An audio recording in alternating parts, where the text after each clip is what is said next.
personnellement, je ne pourrais pas abandonner un animal à cause d'un appartement.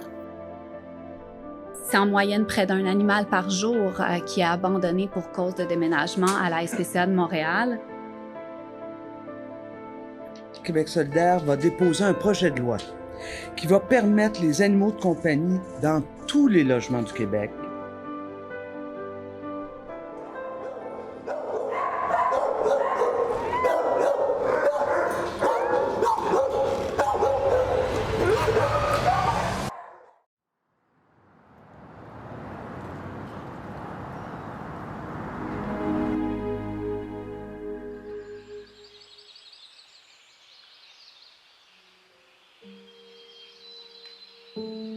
Mon nom, c'est Tammy Peters.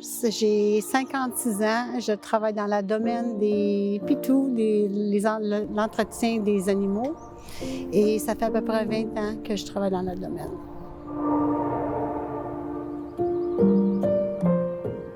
Il y a beaucoup de services qu'on offre. C'est des visites de chats à la maison. Des fois, c'est d'administrer de la médication. Souvent, c'est des marches en promenade de chiens en groupe. J'ai des gardiennes qui travaillent pour moi, qui travaillent avec moi, qui sont aussi référées par moi. Mes chiens travaillent avec moi tous les jours. Alors, c'est une des raisons laquelle la famille de Kaya, le chien que j'ai adopté, voulait qu'elle vienne avec moi. C'est une vie tellement bien pour les chiens de venir travailler avec nous autres. Toute la journée, elle est avec nous autres. Fait que mes chiens sont très gâtés. Ils sont très gâtés et sont très fatigués à la fin de journée.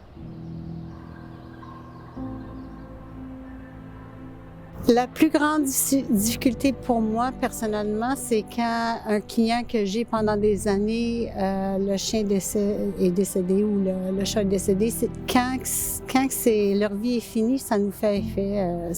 Personnellement, ça me fait beaucoup de peine de les perdre. C'est comme une deuxième famille, membre de famille que je perds.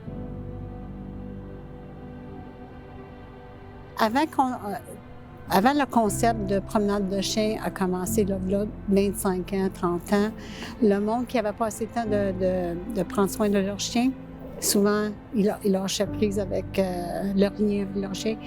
Avec les promeneurs de chiens qu'on a, c'est une belle solution, oui, d'avoir une complicité avec la solution pour les abandonnements, sûrement. Une cliente spécifiquement maintenant, elle a 3 chiens. Elle vient juste d'adopter un chiot. Ça fait peut-être 6 mois qu'elle l'a. Et puis, elle a un jeune trisomique.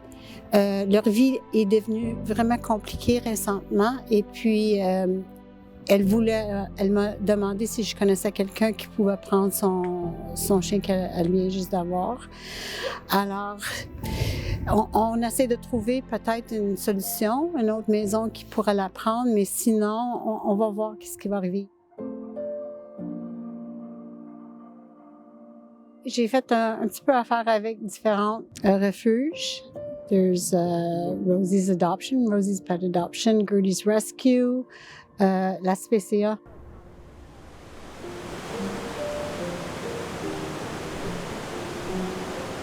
C'est vraiment épuisant pour eux d'avoir, de vraiment gérer leurs émotions ensemble dans une pièce enfermée.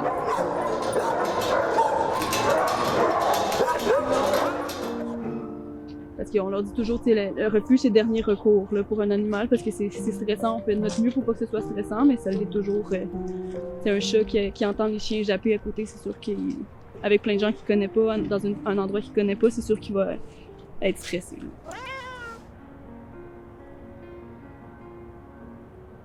Moi, c'est Virginie Millet-Hébert. Je travaille à la SPCA depuis 5 ans à peu près. Je suis superviseur là-bas. Puis c'est Akali Husky, qui est pensionnaire à la SPCA en ce moment. Dans le fond, avant, quand ils sont au refuge, si on prend les chiens, on les promène 3 fois par jour. On fait des plans de stimulation pour ceux qui ont besoin de plus dépenser leur énergie. Et si c'est un abandon, dans le fond, de propriétaire, on demande souvent aux gens aussi d'amener, mettons, une couverture avec l'odeur du chien pour que ce soit plus facile à son adaptation pour réduire un peu le stress. Mais c'est sûr que c'est toujours stressant pour un chien de venir en refuge. Fait qu'on fait le mieux qu'on peut, on pose le plus de questions possibles aux gens sur les habitudes de vie du chien ou du chat pour savoir comment trouver la meilleure famille aussi après pour vous. Mais si c'est à cause que le chien il fait de l'anxiété de séparation, exemple, ben on va leur suggérer de voir des éducateurs canins pour essayer de régler le problème. Sinon même d'aller voir un vétérinaire pour peut-être, si le chien est anxieux, des anxiolytiques, des choses comme ça. T'sais, on essaie de voir s'il y a d'autres solutions.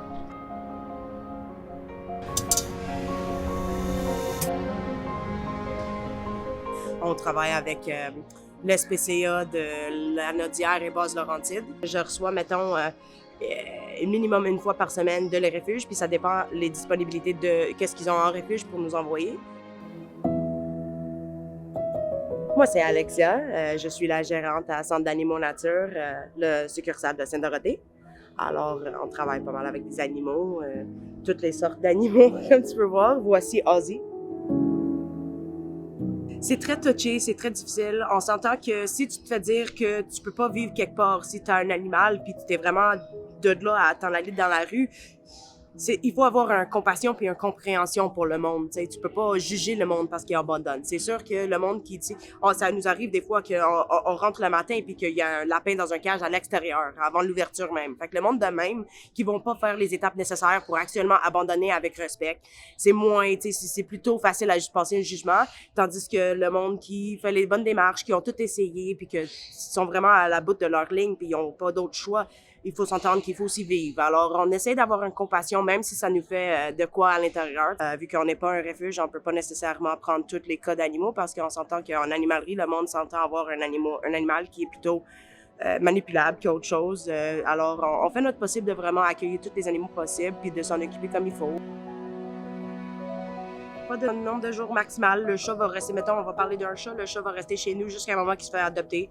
C'est sûr qu'on en a 7 succursales aussi. Alors, des fois, mettons que ça fait 6 mois, puis le chat, il n'y a pas eu trop d'intérêt d'un client, on pourrait peut-être le transférer dans une autre nature pour qu'il se fasse voir par un autre type de clientèle. Puis comme ça peut augmenter les chances qu'il se fait adopter aussi.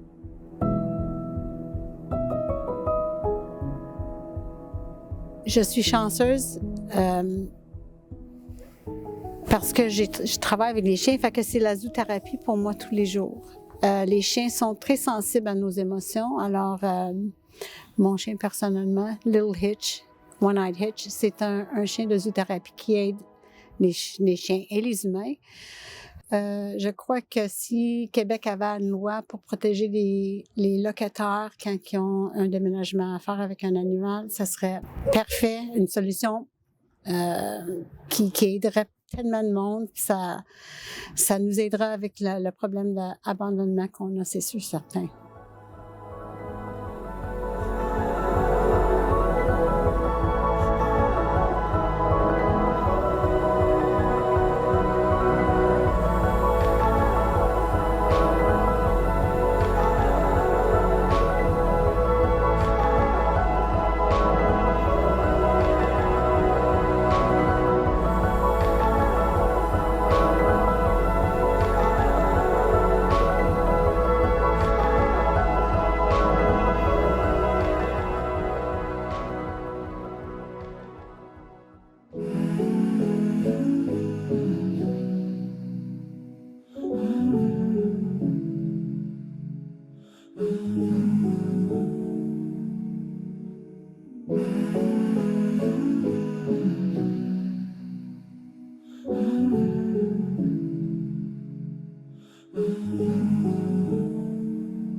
The wind comes singing in my ears.